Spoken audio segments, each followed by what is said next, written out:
Hoje, vamos mergulhar em uma comparação surpreendente e profunda. Você sabia que tanto Moisés quanto Allan Kardec representam, cada um à sua maneira, uma verdadeira gênese espiritual para toda a humanidade? Este encontro de histórias pode despertar em nós um olhar renovado sobre o surgimento das grandes leis que transformaram a fé e a consciência coletiva. Imagine perceber o quanto a jornada de Moisés, conduzido por uma revelação divina para libertar e orientar um povo inteiro, dialoga com o propósito de Kardec, que codificou a doutrina espírita, uma nova lei para a alma e para a ciência espiritual. Aqui vamos refletir sobre como essas gêneses, embora distintas no tempo e no contexto, convergem no caminho do despertar moral, da justiça e do amor. Fica comigo até o fim, pois essa mensagem tem o poder de estreitar seu vínculo com seu propósito de evolução espiritual. Se esse conteúdo ressoa no seu coração, inscreva-se no canal, ative o sininho e me conta nos comentários. O que mais desperta sua curiosidade sobre essas origens sagradas? Vamos agradecer a Jesus este momento de nossas vidas, para juntos procurarmos, como Ele nos ensina e nos solicita em João 8,32, que busquemos a verdade, porque só ela nos liberta. Então nós vamos procurar, nessas 3 horas de carinho recebido, esse tempo de ouro que a casa nos dá, através da sua presidente, muito receptiva. Eu sou dentista, ela sorri muito, aí eu me deixo mais à vontade, né? A gente já fica, já se sente um pouco em casa na profissão, né? E do ponto de vista espiritual, o carinho é indispensável. Agradeço de coração a receptividade, a presença de vocês hoje num dia de domingo, numa cidade turística como essa, né? Deixando toda essa região do Cabo Frio para lá, e veio aquecer os corações aqui na casa dos trabalhadores do Cristo, e que eu me considero assim o mais, até mesmo pelo tamanho, o menor, né? Mas a gente tenta, dentro dos nossos limites, pensar um pouco, porque eu aprendi com Jesus que a maior receita é o amor, e com Kardec que a maior receita é a racionalidade. Um ensina a amar, o outro ensina a pensar. É tudo que a gente precisa para nos libertarmos, não é isso? Então eu vou ver se nessa manhã a gente vai falar 1 hora e pouco, dar uma descansada, porque espírita não tem medo de desencarnar, mas tem medo de morrer de fome. Então a gente tem que parar, dar uma comidinha para restabelecer o corpo e continuar, não é assim? Ninguém aprende com fome, é por aí. Então eu queria começar com dizer para vocês que alguém que estava pronto para fazer a sua teologia em Roma pelo seminário arquidiocesano da Paraíba, de repente é colocado, convidado, não é, a deixar aquela casa, que para mim foi um momento difícil, mas eu não sabia que eu trazia algo desde a infância, que era mediunidade, que me chamou para a vida, para a razão, para a lógica, e eu tive que, por 3 anos ininterruptos, tentar como espiritólico, porque eu fiquei 3 anos espiritólico, que é uma mistura de espírita com católico. Eu ia para a missa no domingo para me limpar, e na quinta e na sexta eu ia para o centro pecar. Só que no dia que eu ia para o centro, era o melhor dia que eu dormia, porque os obsessores tomavam uma injeçãozinha de caridade da casa espírita e me deixavam um pouco sossegado. Aí na semana seguinte eu tinha que ir avisar o padre: olha, eu fui naquele lugar, porque há um preconceito muito grande com o espiritismo que a gente precisa vencer. Nós somos muito inibidos de dizer que somos espíritas, parece que a gente está errado, isso não é bom. Eu passei com muitas experiências nesse sentido. Nesse período de espiritólico eu fui testado de várias formas, porque os médicos tentam curar as nossas doenças físicas, e quando ela não está no corpo e está naquele que nos acompanha, o médico não encontrando o tratamento, passa o famoso Rivotril e Companhia Limitada, não resolve, e ele insiste, não resolve. Aí ele faz a famosa pergunta: você já foi naquele lugar? Porque nem o médico tem coragem de explicar. Vá a uma casa espírita, vá tomar um passe, assistir uma palestra, começar a estudar, que o seu caminho é um caminho mais espiritual do que material. Então, para mim, não foi diferente. E eu passei muitas experiências fortes nesse sentido, até mesmo vergonhosas para mim, porque eu estava mais ou menos no 2º ano assistindo às reuniões espíritas, mas naquela época, nos anos 70, nos anos 70, que eu me tornei espírita em 79. 9 para 18, já vão 39 anos, que foi em setembro, já está dentro de 40. Então eu vinha na cidade de João Pessoa, encontrei um frade com uma criança na mão, e ele olhou para mim assim, eu não sei se ele notou minha aura meio, que não estava lá muito boa. Disse: boa tarde, meu filho, você está bem? Eu olhei assim, eu tive vontade assim: benção, padre, aquela história que a gente sai ainda muito ligado à igreja. Tive vontade de pedir a benção a ele. Ele olhou para mim, aquele padre, eu acho que foi mandando mesmo para me testar. Que ele disse assim: meu filho, qual é a sua religião? Que pergunta, que hora difícil. Aí eu disse assim, olhei para ele assim, eu disse assim: eu sou ex-seminarista. Foi a saída que eu achei, para ver se o padre desistia de mim, né? Mas foi pior, porque ele disse assim: mas você continua fiel aos princípios da Igreja Católica Apostólica Romana. Foi mesmo que me matar, né? Aí eu olhei para ele assim, ele disse: eu agora sou ex-seminarista. Sim, você já disse, mas você agora é o quê? Aí eu quase que pedi desculpa a ele, disse assim: eu agora sou espírita. Falei bem baixinho, só para ele ver se ele me deixava em paz, que eu estava todo constrangido. Aí ele olhou assim, regalou o olho e disse: espírita? Aí eu, como se disse assim: me desculpe, mas é isso mesmo, sim senhor, eu sou espírita. Aí ele disse assim: que beleza, que maravilha, meu filho, você é espírita, descobriu esse caminho. E o padre foi falando e eu fui crescendo, né? Que eu fui me sentindo que ele não estava me condenando, porque eu esperei ele descer uma serra de admoestações pelo meu atrevimento, né? Que era o que muita gente dizia. Ele disse assim: olha, eu tenho um orfanato que eu cuido de crianças. Avise os seus amigos que o Natal está chegando, porque os espíritos é que levam pasta, escova, sabonete para os meninos. Está aí em cima. Eu estou aguardando. Muito prazer, Deus lhe abençoe. Aí eu saí renovado e com vergonha de mim mesmo, né? Porque eu fui tão inseguro que eu achava que eu estava cometendo um erro, um engano. Mas a partir daí, gente, eu comecei a ver que quem conhece o Espiritismo respeita. E por isso que a gente não deve se orgulhar, porque a gente não deve se orgulhar de nada. Mas para mim hoje dizer que é espírita é uma honra muito grande e uma responsabilidade maior ainda. Porque comecei a ver esse teólogo que nunca disse que era teólogo, nem também nunca disse que era médium, mas era um grande médium, porque o Espírito da Verdade dizia para ele: muitas vezes você não sabe que é você que fala, ou o Espírito da Verdade que fala por você. Quem fala isso é São Luís, quando ele está elaborando o Evangelho segundo o Espiritismo. Então ele era o médium, né?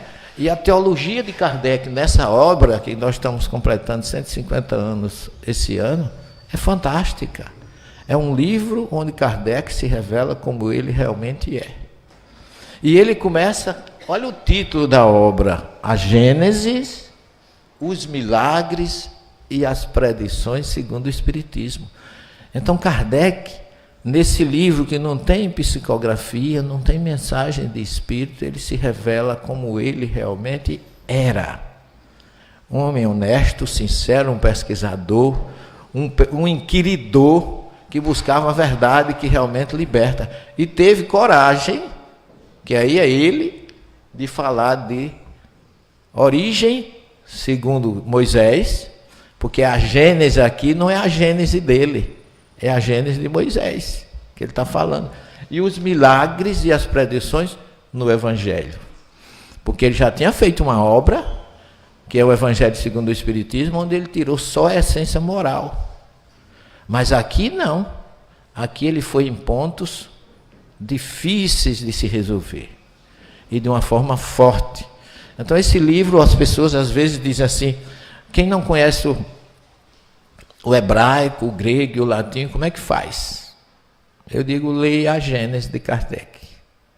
Porque tem tudo nessa obra. Ele tem teologia, ele tem exegese, tem explicações. O capítulo 14 dessa obra, que fala dos fluidos, responde 99% das nossas dúvidas sobre os fenômenos de todas as naturezas. Então esse livro me surpreendeu como teólogo. Hoje eu tenho pós-doutorado em Ciência das Religiões, que é nas horas vagas eu também fundei um curso de Ciência das Religiões na Universidade Federal da Paraíba. Hoje tem bacharelado, licenciatura, tem mestrado e doutorado. Nós tivemos uma parte profissionalmente na odontologia e outra na teologia, na ciência das religiões. E então eu encontrei em Kardec um suporte muito coerente para as nossas dúvidas sobre o Evangelho, sobre tudo que você puder imaginar. Olha, quando a gente começa a ler a criação do universo, você começa a ver, quando a gente analisa um quadro desse, quando a gente observa, porque às vezes a gente não tem tempo de observar a natureza, de olhar a lua, de ver os astros, não é? Minha mãe era analfabeta, nordestina analfabeta, não tinha um relógio, mas ela sabia a hora, se ia chover, se não ia chover, pelo céu. Então Jesus era um homem que não tinha naquela época relógio, celular, carabook, Facebook, nada dessas coisas todas que a gente conhece no modernismo, mas ele simplesmente lia a natureza, e por isso que ele sabia tudo. Então às vezes a gente não para ver a beleza que Deus coloca nesses quadros, não é? Onde está, a gente olha uma obra dessa e começa a pensar que quem fez isso aí merece o quê da nossa parte? Confiança, fé. Porque de onde é que nasce a fé? A fé nasce da observação. As pessoas acham que a fé é simplesmente uma crença, mas a fé é algo que nasce ou é desperto dentro de nós pela nossa observação, pela história. Os homens começaram a acreditar em Deus sem vê-lo, ele nunca foi visto. Mas baseado em quê? Como diz o Livro dos Espíritos, que todo efeito tem uma causa. A causa que criou isso aqui merece todo o nosso respeito. São obras maravilhosas. Será que a gente não confia no Criador de um quadro desse? Não é? E tudo foram obras dele. E esse? Não é? A gente vê Deus e pressente Deus em todos os locais desse quadro. A gente sente, sem que ele diga nada, sem ele falar uma palavra, só pela observação. Quando a gente vê locais como esse, eu estive recentemente nos Estados Unidos, é um país muito materialista, mas o espiritismo lá está fazendo um papel maravilhoso. As pessoas moram dentro de florestas. E eu me criei praticamente numa floresta no interior do Nordeste. E é um local onde você ouve realmente as aves, o glu-glu das águas, onde você se aproxima mais de Deus. É no silêncio, não é no barulho, não é? Às vezes a gente vê as pessoas que sofrem de insônia na madrugada passando nos canais de televisão, né, e acha aqueles programas, né, onde os pastores assim, grite com Deus. Eu digo, meu Deus, ainda bem que está todo mundo dormindo, ninguém vai gritar essa hora da madrugada, né? Porque Deus não precisa de grito. Jesus disse, quer falar com ele? Entre no seu quarto, feche a sua porta e ore e converse com ele em silêncio, porque ele sabe o que você tem, sabe o que você precisa. E por isso que nas nossas orações não precisamos pedir por nós. Porque Deus já sabe o que a gente precisa. Então peçamos pelos outros, que é a humildade, a igualdade e a solidariedade. É isso que Jesus nos ensina. No judaísmo, a prece é dividida em 4 tipos: de pedido, de agradecimento, de louvor e de introspecção. Geralmente a gente só conhece uma, de pedido, não é? E por nós. Então a gente precisa, para o livro de oração que Jesus conhecia, só existe 4 tipos de orações e nenhum desses é superior ao outro. Perante Deus eles são todos iguais. E os livros dos Espíritos, o Espírito da Verdade diz: toda vez que a gente se reúne para pedir por alguém, os Espíritos benfeitores simpatizam conosco. E quase sempre, ou sempre, nos atendem. Então, humildade e solicitude é o que Deus quer de nós. E nós que somos adeptos da lei de causa e efeito, sabemos que sem obra nós não somos nada. Nós somos conhecidos pelo que nós dissemos, não pelo que dizemos, mas pelo que fazemos. Porque a ação arrasta, não é isso? Os exemplos arrastam. O livro de Jó está lá. Perguntaram a Jó: me fala de Deus. E ele diz assim: não pergunte a mim, pergunte à natureza, pergunte às aves, às árvores, às fontes, os rios e os lagos, que eles lhe dirão que é Deus. E ele diz que tudo isso que a gente vê é obra de Deus. O Salmo 111 diz assim: grandes são as obras de Yahvé, dignas de estudo para quem as ama. Então tudo que a gente vê é obra dele.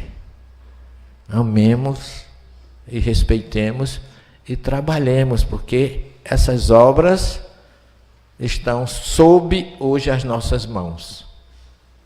Nós somos co-criadores com Deus. E Kardec, na sua racionalidade, nós vamos... lá no Nordeste a gente usa bulir. Já ouviu falar nesse verbo? Eu vou bulir com você. É no sentido de eu vou mexer com você. Então nós vamos tentar bulir, ou mexer um pouquinho com vocês essa manhã, para trazer a racionalidade que a gente precisa ter diante da história da criação, na visão de Moisés e na visão de Kardec. A ideia é mais ou menos essa. A casa pediu, se ninguém me pede eu não dou, mas se pede eu dou, tá certo? Então vamos analisar que Kardec deixa para nós um legado muito bonito, que é o Livro dos Espíritos, como primeira obra básica, que eu li, reli, estudei, reestudei, continuo estudando, e toda vez que eu estudo, eu encontro coisa nova.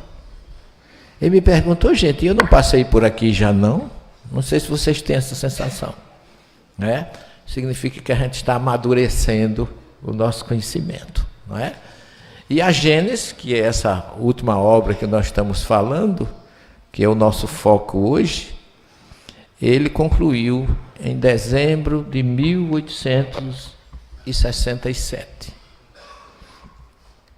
E ele já começou a anunciar na Revista Espírita, desde novembro daquele ano, que o livro seria publicado em 1867, mas não deu para sair ainda naquele ano. Ficou só notícia. Em setembro de 1867, ele já publicou antecipado o primeiro capítulo da obra, que chama Caracteres da Revelação Espírita, que é o primeiro volume, ou o primeiro capítulo. A Revista Espírita, de janeiro de 1868, informa que o livro estava pronto desde 6 de janeiro. Portanto, o aniversário foi desde o dia 6 de janeiro desse ano. E Kardec lançou essa obra, que eu considero a obra mais científica da doutrina. É a obra mais profunda, e que o Espírito São Luís, em 18 de dezembro de 1867, pelo médio senhor Deslian, que era secretário de Kardec, diz o seguinte, traz essa mensagem: com este livro, o Espiritismo entra numa nova fase, e esta preparará as vias da fase que se abrirá mais tarde. E ainda nos diz, no dia 4 de 7 de 1868, vejam vocês, julho de 1868, o Espírito diz assim: não leves muito tempo para remodelar a Gênese. Recomendo-te que revejas com atenção os primeiros capítulos. Kardec fazia todos esses seus trabalhos sob os auspícios dos espíritos, mas não deixava de ser um homem sempre preocupado em aperfeiçoar, corrigir. Quem é escritor sabe disso, né? A nossa primeira obra está na 13ª edição, mas toda edição que sai eu tenho uma coisa para arrumar, tenho uma coisa para ajeitar, tem algo para aperfeiçoar, e Kardec era assim. Basta que vocês saibam que a primeira edição do Livro dos Espíritos tinha quantas questões? 500 e a permanente 1019. Quer dizer, passou de 500 e pouco, dobrou, com correções, com rodapés, com explicações. Quer dizer, ele estava sempre... O Evangelho segundo o Espiritismo, ele para concluir a obra, ele lançou 3 edições. A primeira chamava Imitação do Evangelho. A segunda e a terceira. Na terceira que ele fixou os capítulos que tem hoje, 28, se eu não me engano, são 28. Mais capítulos, mais adições, mais correções, mais aperfeiçoamento. Então ele era um incansável aperfeiçoador. Por isso que o Espírito já diz assim, olha, apressa-te. Por que ele mandou ele apressar? Aconselho-te que não percas tempo. O próximo ano começa em breve. Isso era julho. Faltava agosto, setembro, outubro, novembro, dezembro, janeiro, fevereiro, março. 8 meses para ele desencarnar. O Espírito já mandou ele se apressar. E Kardec era uma pessoa que eu admirava e admiro ainda hoje a prudência dele, a racionalidade, porque ele diz assim, essa obra ele apresenta como complementar das outras, e diz assim, algumas teorias hipotéticas que tivemos o cuidado de indicar como tais devem ser consideradas como opiniões pessoais, até que tenham sido confirmadas ou contestadas. A responsabilidade delas é a fim de não fazer pesar a responsabilidade delas sobre a doutrina. Olha a preocupação dele. Se não conseguir provar essas hipóteses, são minhas. Mas se forem comprovadas, atribuam à doutrina. Isso é que se chama prudência. Então essas coisas a gente vai observando e vai admirando, não é? E ele diz assim, essa nova obra é mais um passo nas consequências e aplicações do Espiritismo. É a parte científica. É onde ele foi realmente. Eu sou hoje eu me considero com reservas, um pesquisador. Que eu tenho registro no CNPq, eu tive mais de 150 trabalhos na minha área profissional, no Ciência das Religiões, só no Ciência das Religiões. Nós temos mais de 20 teses sobre Espiritismo na academia, trabalho de mestrado, doutorado, porque a gente está sempre naquela busca e sabendo e tendo consciência que o Espiritismo, a filosofia veio pronta com o Livro dos Espíritos, A moral veio pronta, a moral religiosa com o Evangelho, mas a ciência não veio pronta. A ciência, Kardec deixou ela só a semente. E hoje é que a ciência, cada dia, vai explicando, como ele disse, que os Espíritos não disseram tudo, porque nós não estávamos preparados. Jesus disse que não disse tudo, porque os Espíritos não estavam preparados. Kardec disse que não disse tudo, porque cada coisa tem que vir a seu tempo, à medida que estejamos prontos para receber. E por isso que a ciência espírita, ela acompanha o progresso. Aí é que está a sabedoria dele e a verdade e a consciência de que nós temos condições de sobreviver e entender tudo que venha de novo, a nível científico, na doutrina. A gente às vezes vê tantas pessoas dizer que o livro dos Espíritos está ultrapassado, já ouvi tanto isso, não é? Essa obra nunca vai passar. Ela é uma obra atualizadíssima, tem coisas que à medida que a gente vai, a medicina hoje está estudando as obras de André Luiz, questões de perispírito, e está observando que agora que eles estão entendendo aquela obra Evolução em Dois Mundos, que Chico disse que foi a única obra que ele recebeu que ele não entendeu nada. Essa obra, é tanto que André Luiz mandou um dicionário chamado Elucidário de Evolução em Dois Mundos. Porque ele disse que foi das minhas obras que eu não entendi nada, realmente. Por quê? Porque à medida que a medicina, a ciência está progredindo, vão descobrindo realmente que o Espiritismo tem coerência nos seus postulados, não impõe, mas impõe, e a ciência vem comprovando aos poucos aquilo que muita gente achava que eram teorias ou hipóteses que não seriam comprovadas. E aqui, o objetivo da Gênese: estudar 3 pontos diferentemente interpretados e comentados até o presente: a Gênese, os milagres e as predições. E nós hoje, eu acho que só vamos ter condições de estudar a Gênese, um pouquinho. 2 forças regem o universo, diz Kardec: o elemento material e o elemento espiritual. Não tem nada fora disso. Bem partindo da criação, lá em Moisés, no Gênesis 2:7, não tem nada novo. As 2 juntas regem todo o universo. Nenhuma novidade, nenhuma coisa nova, mas uma racionalidade que ninguém pode derrubar. Nenhum cientista pode dizer que isso é incoerente. O Espiritismo, demonstrando a existência do mundo espiritual, dá a solução de uma infinidade de fenômenos até agora incompreendidos e considerados, por isso mesmo, inadmissíveis por uma certa classe de pensadores. Está lá na introdução do 3º parágrafo. Como que isso acontece? Por causa da característica da revelação espírita, que é ao mesmo tempo divina e científica. Está no item 1, aliás, no capítulo 1, item 13 de A Gênese. A revelação espírita é divina da parte dos espíritos e científica por parte das pesquisas dos homens através da ciência. Então, aqui nós temos a saída para tudo. Nós temos várias linhas de pesquisa lá: ciência e espiritualidade, textos teológicos, que a gente não gosta muito de teologia, porque o nosso curso é ciência das religiões.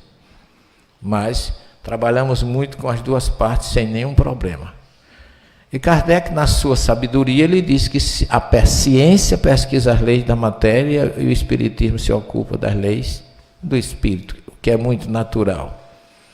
Mas que ele também argumenta, inclusive no Evangelho, que o espiritismo, a ciência e as religiões nunca se entenderam, porque cada uma vê a coisa a seu modo.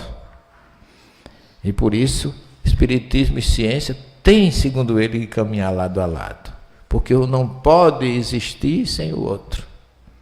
Então, está aí a coerência, a tal ponto que, se a ciência negar algum postulado da doutrina, fique com a ciência e aguarde que o tempo dirá. Isso é que se chama coerência. Eu conheci um pastor que ele escreveu um livro que dizia assim: a mentira da evolução e a verdade da criação. E ele se orgulhava muito desse livro. E eu ficava olhando e digo, meu Deus, até a criação é científica. Há uma lei de progresso na criação. Foi dividida didaticamente no primeiro dia, segundo dia. Então a própria criação é progressista e é evolucionista. Porque a lei do progresso é uma lei que ninguém pode negar. Estamos vivendo aí a ciência para provar isso. E a Gênesis vem com a criação, trazendo informações sobre como tudo começou. E é lógico que eu não vou explicar isso para vocês, que ninguém pode, mas a gente pode ir começando a ler para ganhar tempo. Não é? Porque não estamos nos exibindo. Mas eu como espírita, eu sou muito precavido, eu nem sou fanático, eu não gosto de fanatismo, sou contra qualquer dogma, qualquer imposição. Graças a Deus escapei disso. Eu costumo brincar e dizer assim que das 3 religiões que eu conheço, a única que me tolera é a espírita, que a católica já me excomungou a tempo, os protestantes acham que eu sou meia, isso me sobra o espiritismo, graças a Deus, que me tolera. Mas o espírita é danado. Cá para nós que ninguém nos escute. Ele não acredita em nada. É aquela história que está lá do espisterasto. É melhor negar a nova verdade que aceitar uma mentira. Os espíritos usam isso com a propriedade. Eu tenho uma amiga que é espírita, advogada e mulher. Olha, essas 3 qualidades numa mulher é para torar. E eu sou casado com uma mulher que é espírita e advogada. Então eu já começo em casa na minha provação, né? Expiação e prova. Porque a amiga me ligou e disse assim: professor, o senhor está pronto? Eu sei, quando eu estava lançando meu primeiro livro, se eu soube que o senhor vai lançar um livro sobre a Bíblia, e que no seu livro tem hebraico, eu digo, minha filha, vou comprar seu livro. Eu fiquei entusiasmado. Eu digo, muito obrigado. Aí vem a pergunta da mulher, espírita e advogada. Eu posso acreditar no hebraico do seu livro? Aí eu fiquei, não com urubu, ou com a pulga atrás do orelha, mas um urubu sentou aqui e eu digo, meu Deus, é verdade, como é que eu vou provar? Para quem, um deficiente visual, por exemplo, de que cor é o azul? Como é que eu vou explicar para ele? Porque quando eu comecei a estudar esse idioma, que a gente fica querendo virar, acha que está de cabeça para baixo, né? Eu comecei a pensar, eu me lembrei de Jesus. Eles vão ver e não vão enxergar. E vão ouvir e não vão entender. Porque você está vendo. Mas você não está enxergando, tá? Sabe o que é que tem aí? Não. Mas eu vou ler para vocês ouvirem e entenderem. Bereshit bara Elohim et hashamayim ve'et haaretz. Eu não sei como é que as meninas aí vão se virar, as bichinhas, coitadas. É um problema, mas eu vou dar uma tradução para vocês. Vou ajudar vocês. Vou salvar a vida de vocês. Porque tem uns coleguinhas aí que não escutam, a gente tem que dar uma chance para eles. Essa primeira frase, gente, no princípio criava Deus as águas e a terra, que todos traduzem no princípio criou Deus os céus e a terra. Não tem céu aí na primeira frase, nem tem criou, é criava. Moisés está dizendo que houve uma época em que Deus começou a criar o universo. E essa criação não parou. Eu mostrei aqueles quadros a vocês no início, porque tudo aquilo é obra de Deus, como disse o salmista e como disse Jó. Mas nós somos co-criadores com Ele. Então Ele começou a criar e deixou daí para frente a responsabilidade conosco. Porque nesse momento, diz João, o evangelista, que no momento que Deus começou a criar, porque ele não está falando do universo, ele está falando do planeta Terra, Jesus estava com ele, co-criando, sabe quem? Nós. Porque Jesus diz lá em João 17,5, Pai, chegou a minha hora, honra teu filho com a honra que eu tinha quando eu me encontrava contigo antes da criação dos céus e da terra. Emmanuel diz que lá em A Caminho da Luz, que uma pleiade de espíritos escolhidos por Deus são responsáveis pela criação da vida nos diversos planetas do universo. E que dessa pleiade de espírito, um deles é Jesus. Então, no momento que João começa a descrever, no princípio era o verbo estava com Deus, que é outro problema que a igreja criou com os pais da igreja, com Orígenes, com Irineu, com Agostinho, que não souberam interpretar o logos que eles mesmos criaram, eles mesmos não conseguiram entender e impuseram aquilo como verdade que ninguém poderia e nem pode discutir. Nem o Papa muda os dogmas da igreja. Não pode revogar. E eu, quando era seminarista, que dizia assim, hoje como espírito, imagina como era, naquela época era anjo, mas anjo papudo e inocente. Porque dizia assim, o que é inspiração? É a faculdade que só o Papa tem de receber de Deus as comunicações para os destinos do planeta. Olha que coisa interessante. Eu dizia, meu Deus, eu quero ser Papa para falar com Deus. E hoje a gente tem 2 papas vivos, porque um disse, não dá para mim, ficou para o outro. E graças a Deus veio um outro que não é, eu sempre digo, não é Papa, está Papa, com todo respeito. Que eu sou ex-católico, mas eu tenho muito respeito por todas as religiões, sobretudo por aquela que eu já militei nela. Hoje ela não me preenche mais, mas eu não posso negá-la. Foi minha primeira escola, foi o meu primeiro caminho para Jesus, foi a Igreja Católica. Foi raízes, foi o meu despertar até hoje mesmo para entender no Espiritismo que eu tinha evoluído um pouco daquela parte que foi indispensável na minha vida, mas que não me preenche mais. A minha necessidade de alguém que busca crescer, porque é isso que Jesus quer de nós. Então, quando a gente começa a analisar tudo isso, a gente se pergunta, por que impuseram uma verdade que não é verdade? Porque quando João começa a falar, no princípio era o verbo, ele está falando do verbo criador, disso aqui, gente, isso aqui é o primeiro livro, aqui não é evangelho, não, aqui é o primeiro livro de Moisés, o Gênesis.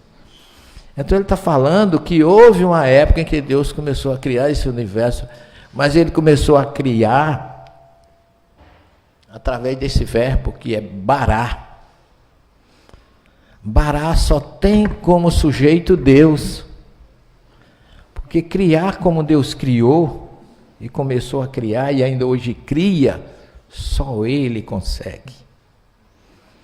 E aí eu ficava na minha dificuldade de entender porque é que eu tive que decorar com a minha querida professora de catecismo, uma santa criatura, para eu poder comungar a primeira vez, 8 de dezembro de 1958. Eu fiz minha primeira comunhão, todo de branco, de asa, eu era anjo, né? Ou um dia inesquecível que eu pude pela primeira vez comungar. Mas para eu dizer aquilo eu tive que decorar. Quem fez o mundo foi Deus. Do que Deus fez o mundo, do nada. Que decepção. Como é que nada pode criar alguma coisa? Minha cabeça não entrava. Como espírita, abriu-se um leque. E eu fui aos grupos mais profundos do judaísmo para entender isso. Existe um livro chamado Sefer Yetzirah. Conseguiu, querida? Não. Chama Livro da Criação. Livro da Criação. O livro da criação mostra que Deus não fez o mundo do nada. Eu fiquei muito feliz, é de um rabino, cara muito profundo, estudioso. Ele mostra que Deus fez o mundo, ou fez a sua obra, de uma emanação dele. Que emanação é essa?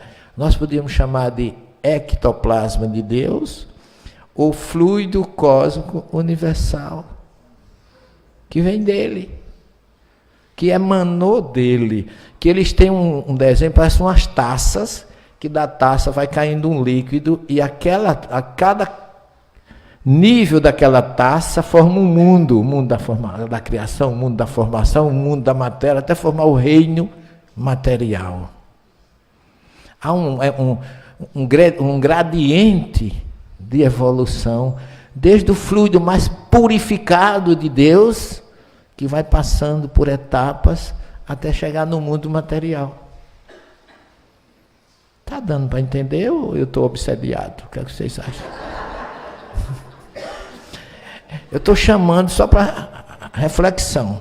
Vou tentar melhorar isso, porque João fez isso bonitinho, lá no prólogo do seu evangelho, porque ele é o maior médico de Jesus. Por isso que ele disse, no princípio existiu o verbo. Que verbo? O verbo criador de Deus, que começou criando as águas e a terra, porque a água é vida. A palavra água em hebraico é maim, está aqui, ó, maim. E Deus criou Hashamaim. Hashamaim é essa parte superior da terra, que em hebraico significa cheio d'água. Por quê? Porque é lá que cai a chuva. O céu, que foi chamado depois, o céu para o judeu, para o Moisés, não era o que a gente chama de céu, o mundo espiritual. Era o local de onde caía a chuva. É o mundo material. A água, Maim, forma Haim. Só muda uma letra. Maim é água e Haim é vida. Ou seja, água é vida. Não existe vida sem água e sem terra. Por isso que a primeira criação, logicamente, tem que ser água e terra. Está aqui, ó. Hashamaim ve'et haaretz. Água e terra. Os dois elementos, onde tiver uma colherinha de terra e uma gota d'água com a semente, há uma conspiração divina para que haja vida. Mas conosco foi diferente. Porque a gente deu mais trabalho e continua dando mais trabalho para Deus. Mas Ele é paciente. Ele convoca Jesus, porque eu não vou tentar explicar tudo, que seria 15 dias de conversa. Não há tempo para isso. Mas a gente está só mostrando a vocês, para as nossas amigas espíritas, advogada e mulher, que o que eu estou trazendo aqui tem uma fonte. E o que eu estou trazendo aqui, qualquer judeu vai dizer que não é mentira. Porque as minhas obras têm correção e prefácio de judeu. Porque meus livros são meio ecumênicos. Tem o Analisando, está ali com a nossa querida irmã. Esse livro é prefaciado por um judeu e pós-faciado por um pastor protestante. O segundo é apresentado por um pastor protestante. O terceiro é traduzido em parceria com um judeu, com israelense. O quarto é prefaciado pelo arcebispo da Paraíba, Dom Aldo de Cílio Pagoto. Então, meus livros não têm absolutamente nenhuma fechadura para outras pessoas. É um livro, como Jesus ensina, de liberdade, porque a doutrina espírita não impõe e expõe. É a única que abre os braços e vai ao encontro das pessoas. Porque o espiritismo é verdade, onde tem verdade ninguém teme. Às vezes eu digo para os amigos, você está com medo de conhecer uma verdade nova, por quê? Não é Jesus que nos orienta a conhecer a verdade? Você tem medo de mudar de religião? Eu não tenho. Eu sou livre. E uma vez, porque esses meus trabalhos, que são muitas vezes polêmicos para outras religiões, como eles são acadêmicos, como eles são literatos, como eles são científicos, e como eu não ganho nada com eles, a minha força está aí, tudo vai para a nossa casa, eu tenho meu salário, eu passei muita fome na minha infância, mas eu não morro mais de fome, então eu não tenho mais interesse material de ganhar dinheiro. Eu não sou contra o dinheiro, porque a gente não deixa de depender do material para sobreviver. Mas não sou escravo, não estou preocupado com dinheiro. E aí um pastor veio me questionar sobre isso, e eu disse a ele: olha, pastor, tem uma diferença muito grande entre eu e o Senhor. Eu posso mudar de religião a hora que eu quiser, que eu não vivo dela. Mas o Senhor não pode, porque o Senhor tem carteira assinada na sua igreja. Mexeram porque quiseram. Eu não vou atacar ninguém, mas me defender eu sei. E com autoridade você não tem medo. Pode vasculhar a minha vida, vá lá na minha casa que vê. A casa é pequena, o coração é grande, mas tudo que tem lá é fruto das nossas obras. Eu e minha esposa doamos praticamente essa casa para a instituição, com o nosso trabalho. Ninguém sabe nem que é minha mulher, ela está por aí. Também não é espiando, porque precisa ninguém ter medo. Tá certo? Ela fica nos bastidores dando apoio, porque sem ela eu não estaria aqui. São 40 anos de convivência, de tolerância mútua, graças a Deus. E um não pode viver sem o outro. Isso é bom demais, é ou não é? Então vamos para frente. Então a verdade liberta por isso, porque você sabe de onde vem. João começa a dizer que no princípio começou Deus a criar as águas e a terra. No princípio era o verbo bará. E que Deus disse 9 vezes, vaiomer em hebraico, e disse Deus, faça-se a luz, para organizar a primeira coisa, faça-se as relvas, as árvores, os animais, e por último, nós, o homem. Isso aqui, olha gente, que eu falei para vocês. O Sefer Yetzirah, o livro da formação, mostra mais ou menos isso. Deus, com as suas emanações, em diversos níveis, como se fosse os fluidos dele, a cada taça nova ia formando um reino diferente, mais condensado, mais condensado, mais condensado, até chegar ao mundo material, que é o planeta Terra sólido. E eles dizem que isso é tão real, que tudo isso que foi emanado de Deus, na hora que Deus se arrepender, se ele não se arrepende, mas se ele se arrependesse, do jeito que ele emanou, ele daria uma fungada ao contrário e chamava tudo de volta.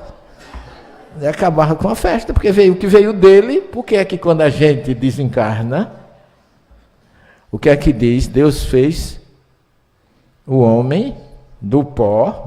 Vou chegar lá, eu acho que é aqui. Isso aqui é um pequeno resumo. Eu gosto, pode não ser 100%, mas esse esquema ajuda bastante a gente entender a formação do homem, do mundo material, do mundo espiritual. Que você tem Deus, do qual vem o elemento material, aquela emanação fluídica, que é o que vem de material dele, que vai constituir o fluido cósmico universal, que do fluido cósmico universal vai originar a matéria bruta e o fluido vital para o reino material, o reino animal. Que unindo a matéria bruta com o fluido vital, nós temos a matéria animalizada, que vai formar quem? Os animais. Desse fluido cósmico universal, o único elemento material que surge é o perispírito, que é um elemento material, porém rarefeito, de uma matéria que Kardec chama de quintessenciada, ou de quinta essência, ou quinta pureza. É invisível, mas é material. Que ela vai exatamente esperar a emanação inteligente de Deus, que é o elemento que promove a essência espiritual, que vai chegar ao espírito, que junto com o perispírito forma o homem. Esse é um esquema baseado no livro da criação, com efeito físico, ou não? Até a nossa existência como ser humano. Fotografou.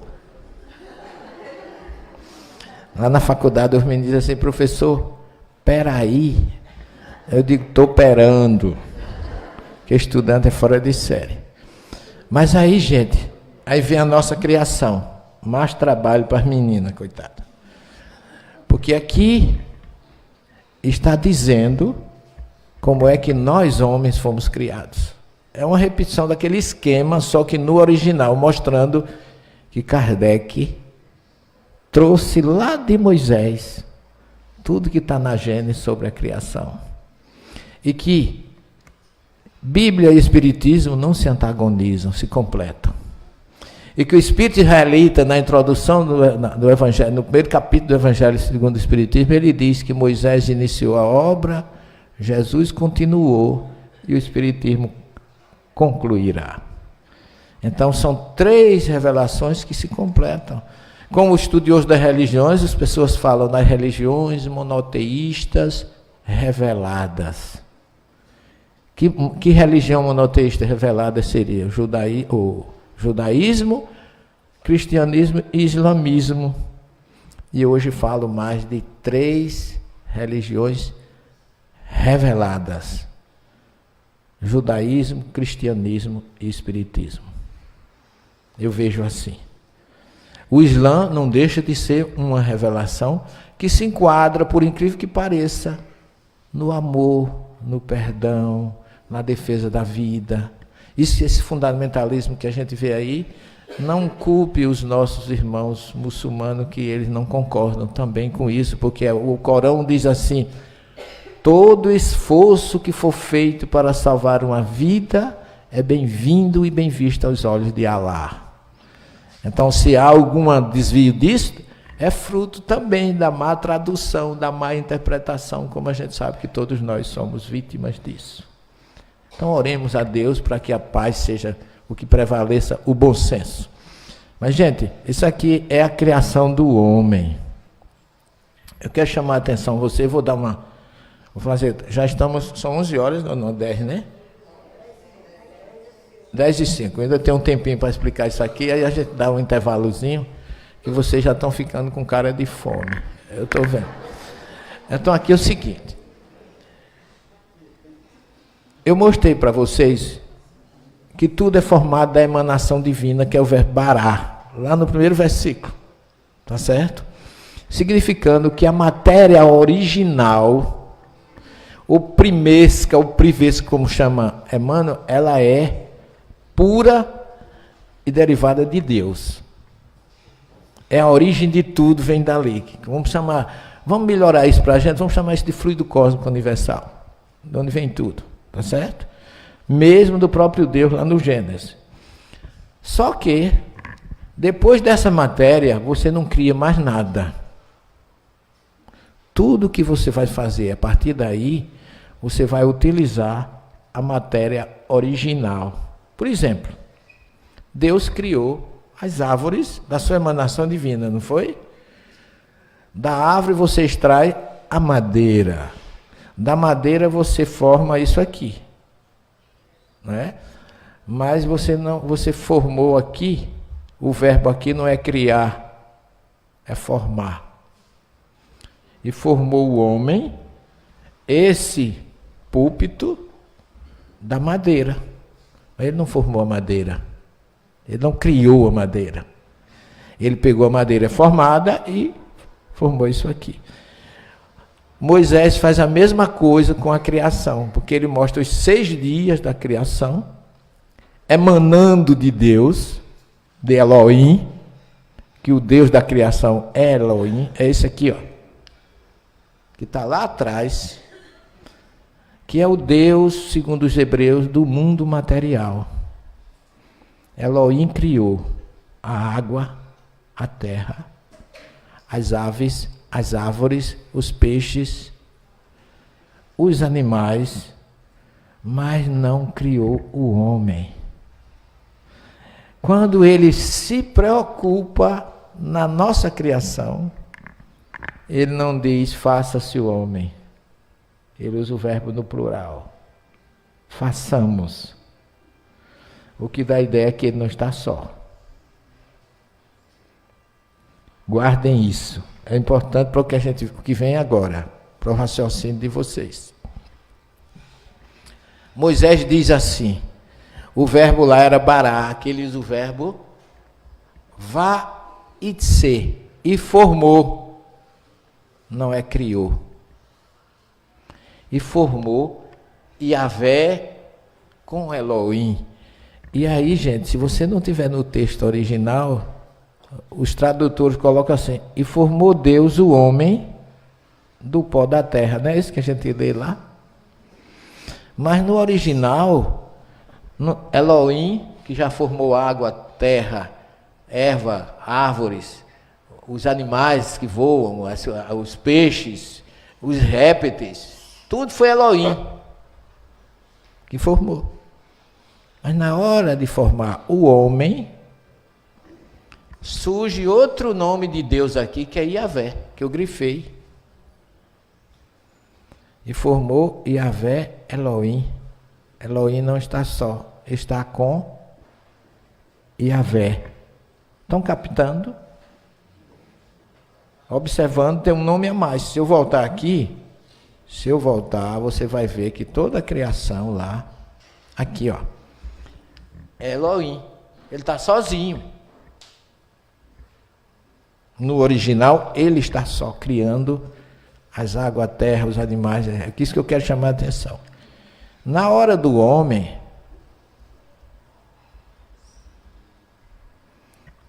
está Elohim aqui, não parece aquele mesmo nome? Não precisa saber hebraico, basta ver. Não é o mesmo nome que vocês viram lá atrás? Só que aparece esse nome aqui que não está lá atrás. Que esse nome chama-se Yahvé. Pergunta do Enem. Para vocês. Quem é Yahvé?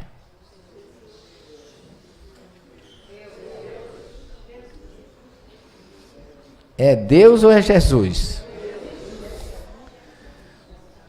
O que vocês acham? Vamos usar a vesícula superior um pouquinho? Vamos voltar para João 17.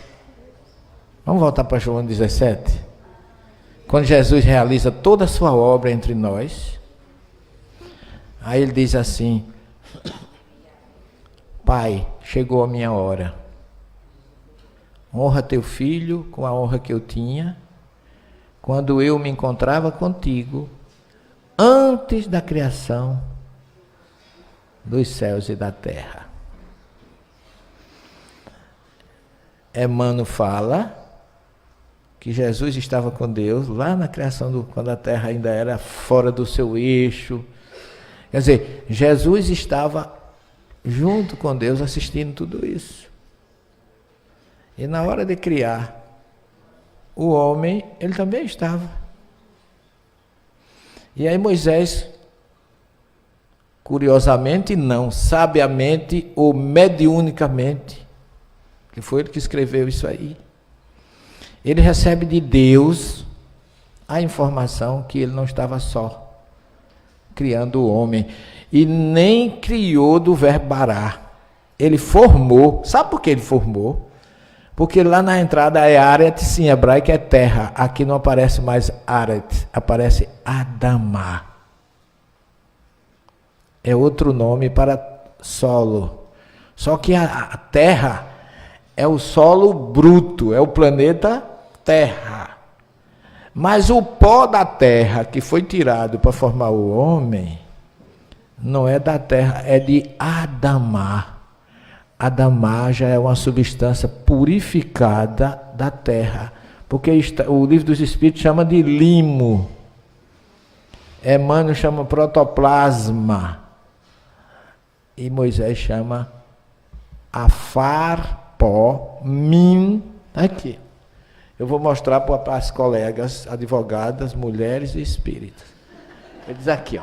E formou Yahvé com Elohim, et ha-adam. Et é uma partícula na língua hebraica que indica, vamos para a gramática portuguesa, curso primário, 1900, e vovó virgem, que dizia assim, essa partícula determina o objeto direto. E formou Yahvé com Elohim o homem, e não um homem.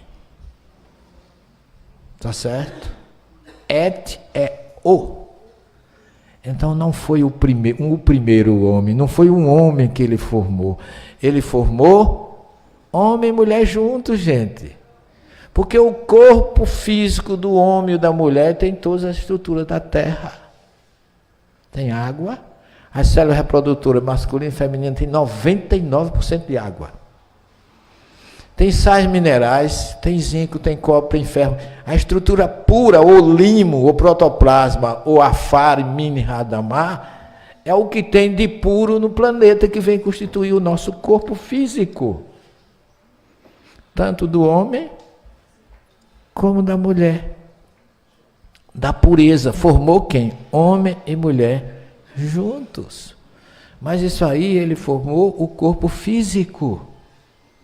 Que esse corpo físico perece, não é o principal. Mas Deus queria dar uma imortalidade à sua criação. Aí diz Moisés, depois de formado o homem, a fara que é pó, mini radamá, adamá, terra, Adam, terroso, o filho da terra. Tá certo? Pó da terra. Aí agora vem o mais importante.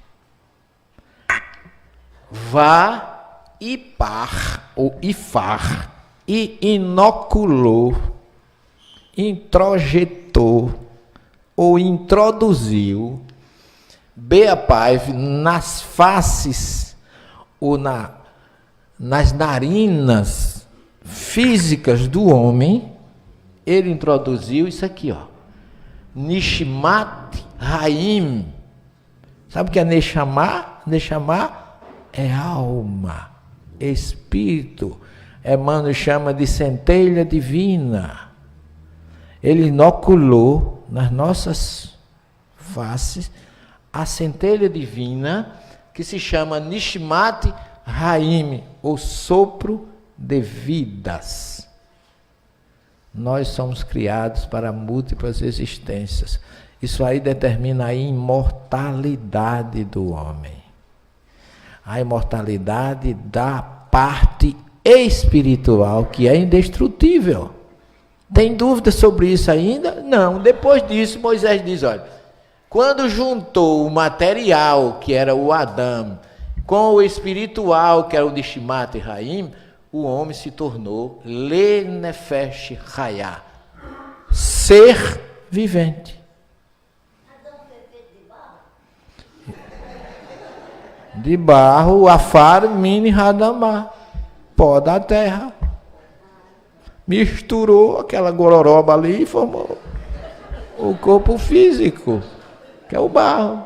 A essência que ele extraiu desse barro, formou o corpo físico.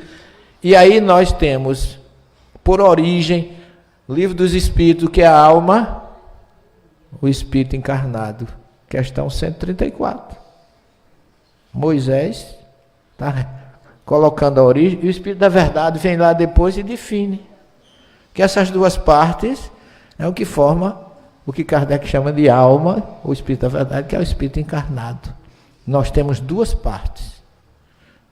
A física, do pó da terra, do afá, ou do limo, ou do protoplasma, como diz Emmanuel, e temos a parte indestrutível, que transita de um corpo a outro, que o judeu chama Guigu Neshamot, coitada.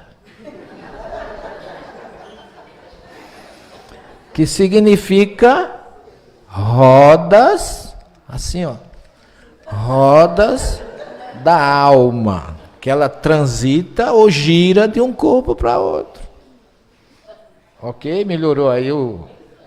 É isso aí. Eu estou aqui para ajudar. Eu não estou para complicar a vida de ninguém. Então, por isso que nós somos imortais, criados para múltiplas existências. Não foi Kardec que criou isso, não. Ele trouxe por inteligência da fonte que é o Gênesis de Moisés. O que mostra que o Espiritismo está lado a lado com a Bíblia, com a ciência. Kardec, como diz a questão 627 do Livro dos Espíritos, ele perguntou se Moisés trouxe a primeira revelação e Jesus o Evangelho, qual é o papel dos Espíritos? Kardec sabia, mas ele queria que o Espírito da Verdade dissesse. E o Espírito diz assim, Jesus falava por parábolas, por sentidos figurados, por metáforas, e o papel dos Espíritos é levantar o véu e tornar palpável e compreensivo o que até então era misterioso e obscuro.